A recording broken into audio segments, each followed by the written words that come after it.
You are listening to Studio Maguyver's Dragonball and Video Game Podcast.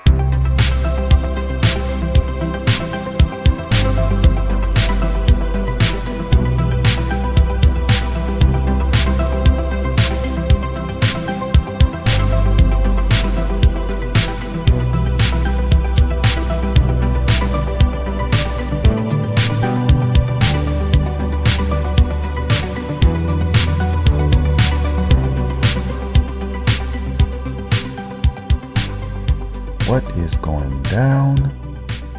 It's your boy, Studio Maguyver, coming at you once again. You are listening to Studio Maguyver's Dragon Ball and Video Game Podcast, episode number 2. I just would like to thank everybody for joining me. And today we're going to talk about the evolution of video games.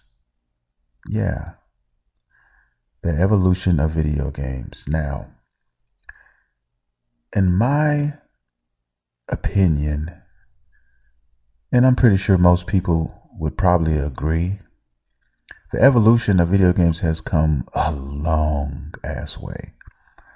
Okay, let's just say Nintendo. Now, I'm sure there were lots of other systems like Atari and ColecoVision and, systems like that, but from my perspective, let's go with Nintendo. I think 1985? Nintendo. A box, 2 controllers, and a cartridge for a game. Brought me so much joy as a kid, all the way up to now, which is, we're in 2017. And think of all the shit you can do with video games now. Everything that's going on, all the options you have. You have PC gamers, console gamers, you have handheld gamers, and everything in between. Let me just tell you guys a little story. It has to do with basically how far video games have actually come. Some of my best friends currently is basically because of PlayStation 4. And the reason that is because, you play with people online, and some people you develop a kinship with, you develop a friendship with some of these guys that lasts for years, to the point where it becomes so strong that you guys actually become better friends than people that you have living in your own backyard, right next to you. I can honestly say that there are at least 2 guys that I have met online playing video games with, that if I go to their respective states, I would have somewhere to stay, I would have food to eat. They would look out for me like I was their brother. And that's crazy when you think about that in hindsight. When you think about how far technology has come and how far pretty much gaming has taken us, it's mind-boggling when you think about it. You can now record your gameplay and upload it to YouTube and share it with the world. It's crazy.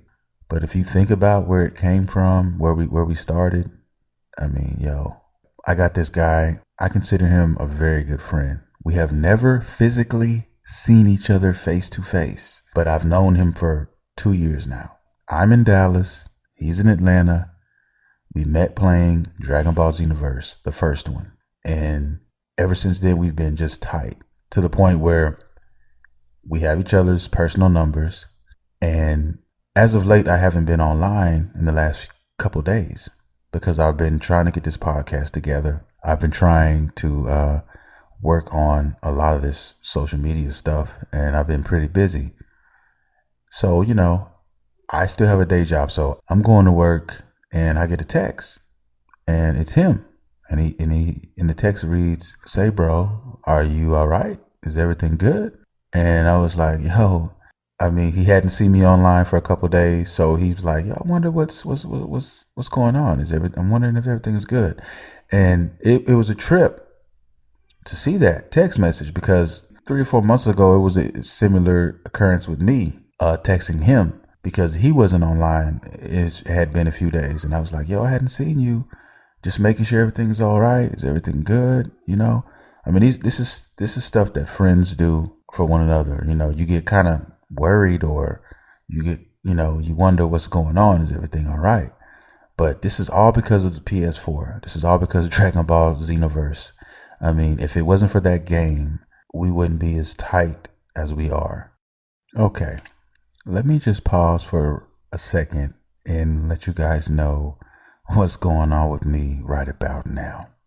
Okay. All right. I get off work at 1 o'clock in the morning. When I get home, my son, he's 3 years old. His name is Grayson. As of right now, he's trained to stay up when I'm up and sleep when I sleep. Now, my girlfriend gets up at about 3:30, 3:45 in the morning, and she usually leaves the house about 4:45. So I am trying to make sure he's quiet and I have all of that taken care of so that I can record this podcast at, what time is it now? 4:17 in the morning. I am a night owl by nature. But yes, that's just a little taste of what I deal with on a nightly basis. But now when you try to do stuff like podcasts and things of that nature, you got to kind of stay on your P's and Q's. But just letting you guys know that, hey, I'm doing this for you guys. I'm doing it for the love of Dragon Ball. I'm doing this for the love of video games, man. And I just want to, like I said, thank everybody who's tuning in and listening. And I appreciate everybody's ears for this podcast. And I'm going to keep doing it and get this content out, man. If you guys have anything that you want to discuss or anything you want to talk about regarding these topics, please hit me up anytime at Studio Maguyver on Twitter all day. And I promise you, I will get to your questions and I will put them on the show and we can talk about it. Okay, now back to what we were talking about previously, the evolution of video games and how it changed my life, and I'm sure many others listening. I left off with a conversation that we were having about a friend of mine who lives in another state and how we're very, very close now because of online gaming and the community that they provide. And I'm sure there are many other people I'm sure there's a lot of other listeners that have a similar story. And that is the beautiful side of the evolution of gaming, in my opinion. There's no other explanation I could actually give for that type of relationship development from one person to another, coexisting in opposite or in different area codes. It's crazy. But there are some cons to this as well. This goes out to all the developers in the land. If you're listening, developers, this is what the bad is. Now, when you put out a game for the consumer, we're looking at it like, oh, the game is finished. The game comes out on the 25th. We'll pick it up, take our money, and let's play it. Only to be greeted with the dreaded download update. Yes. It seems like it's a trend now in the gaming community where you buy a game and you've got to sit there and you've got to wait sometimes up to an hour, 2 hours for the game patch to download. So they create a game for the consumer, but they don't meet the deadline and they have to put an update out for download when the game comes out. So the only way you can play the game is if you download the update. Now, some games give you the option to play it without that. Enter at your own risk. You can either play a shitty ass game without the update, or you can wait for an hour or two and let it download, and then you can play. Now, I remember back in the day when somebody put out a video game, you got what you got. They made sure that they got everything in that they could, and you got your game. There was no DLC or anything like that, but you paid for your game, you got a full game, and that was it. Now, I'm sure that if we had to choose between back in the day or currently, we would choose currently. If you measured it or if you weighed it on a scale, of course, it would be more good than bad. I will admit that. You can't go against technology. In the end, it's so much more advanced. We have so many more advantages just for the simple fact that we're now playing PS4s and Xbox Ones, and the PC is ridiculous. They get more plus than minus, but there's still some things that need to be worked on from the developer standpoint. Don't put out a game unless you truly feel that everything is in place and ready to go. The only thing you should be downloading post-production is DLC, in my opinion. No day one patches, none of that. It's just, I will say that, I'll give you an example. Dragon Ball Xenoverse 2. You're playing somebody and there's a move that is broken. And by broken, it's OP.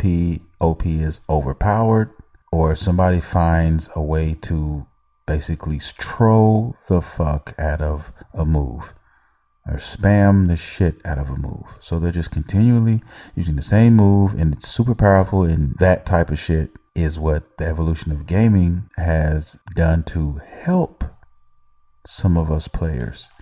So once that patch hits, you're done. No more of that bullshit. Now that's another plus on that side. So, you can, usually when there's something good, there's always something bad about something, but the evolution of gaming has come so long, and I don't want it to leave. I'm glad it's here. I'm just saying that there are some things that can be fixed, as well.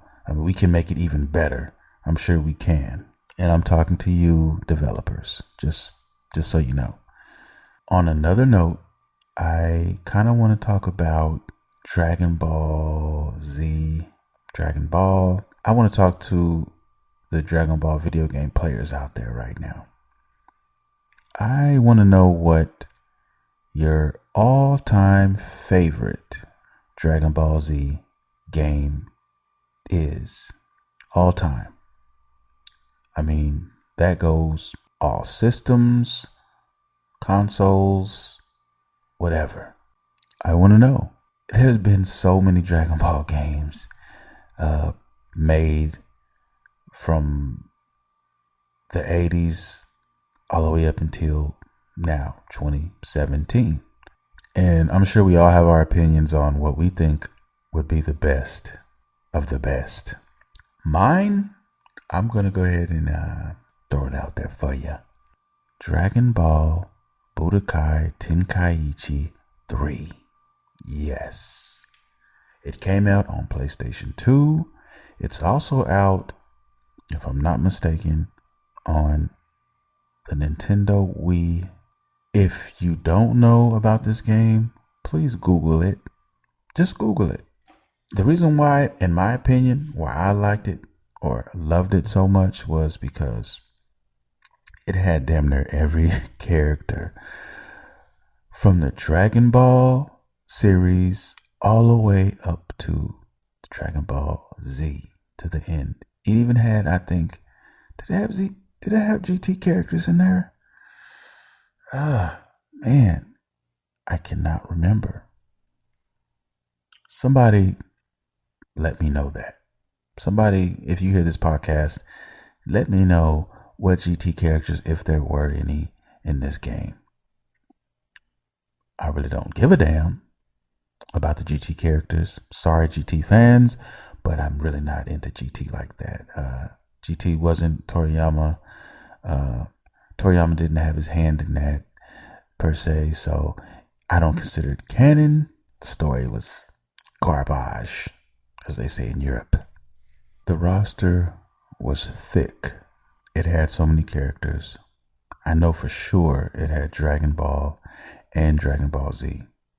I mean, they went back to Dragon Ball. Dragon Ball had some of the dopest characters ever.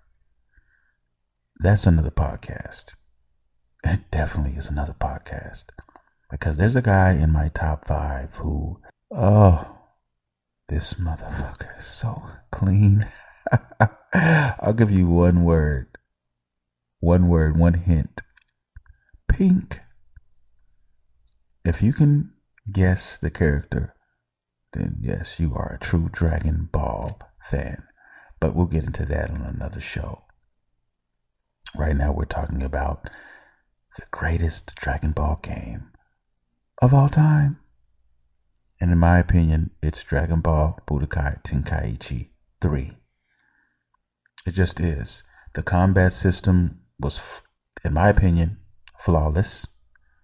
It was easy to learn, hard to master.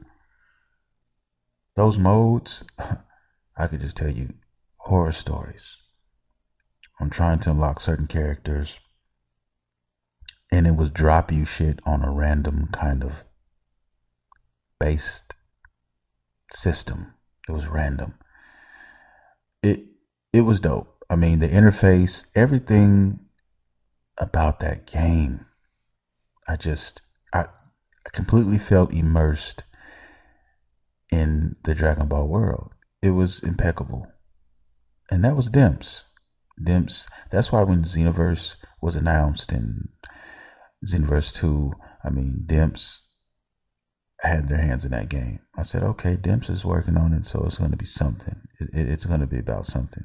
Even though Xenoverse was cool and Xenoverse 2 was better, they're, in my opinion, not better than Budokai Tenkaichi 3. Still, that game holds the championship belt until something comes along and knocks it off. You guys have to excuse me though. I am having a little taste. And by that I mean my Miller Lite and an occasional sip of the brown, the VSOP. When I get home I like to unwind a little bit and it helps me relax. Like I said, I'm keeping it real with you guys. I'm here to talk about Dragon Ball and video games and sometimes I have a little taste and I'm doing it with you guys. So let's get it in. Let's get it done. I can hear my son in the back in the room talking on his tablet. But enough of that. Let's get back to the all-time greatest Dragon Ball Z game of all time, in my opinion. Dragon Ball Budokai Tenkaichi 3. There are some honorable mentions. Raging Blast 2. Raging Blast 2 to me is probably the second best Dragon Ball game in my opinion. For a lot of different reasons. I'm not going to dive into those, but that's just my favorite because I'm sure there's many others that you guys listening might say, no, not for me. But like I said, we can definitely address it at a later date. Now, as far as RPGs, Dragon Ball RPGs, I kind of didn't want to mention the RPGs in the same realm of fighting. I kind of kept that separate, I guess, because if I had to choose like a RPG, like a Dragon Ball RPG, and put it in the same bag with just Dragon Ball games, period, then it would probably have to be the Attack of the Saiyans on the DS. So cool, so dope. I like how they focused on the arrival of the Saiyans and the other characters as far as them in development and getting ready for this battle. They focused more so on the human characters, my boy, Tien Shinhan. You got Krillin, Piccolo, Goku's in there too, but Gohan as well. it was just a dope experience. I still haven't finished the game. I'm like, in that game, I'm like 70 something hours in, but I have so much stuff going on and I don't have time to finish all these games. So I'm just like, but I love it though. I love it. We can't neglect Dragon Ball Fusions. We just can't.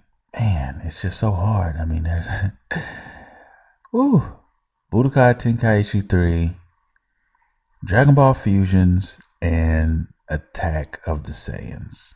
One last honorable mention, I have to say, I think it's called Dragon Ball Adventures Advanced or Dragon Ball Advanced Adventure.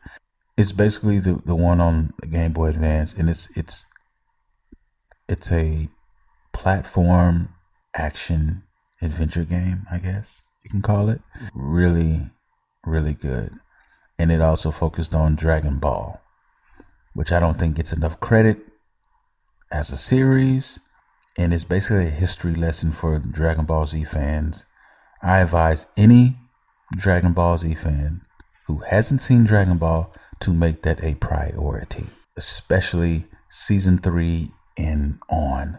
But they're all stellar. That's just my opinion. And like I said, if you're a Dragon Ball fan, you've probably seen a lot of Dragon Ball episodes too. I mean, they're all, you can't miss them. YouTube, wherever videos are seen, you can find Dragon Ball videos. In my opinion, and this is another video, I'm just going to throw it out there real quick. Some of the best fights happened in Dragon Ball. Now that's debatable. We can get into this. Let me know what your favorite Dragon Ball fight was. Let me know your favorite Dragon Ball character. I'm not talking about Dragon Ball Z. I'm not talking about GT. I'm not talking about Super. I'm talking about Dragon Ball, the originator, the original series. Who is your favorite character? Who was your favorite fight? What was your favorite fight? Hit me on Twitter at Studio Maguyver. StuDioMaguyver.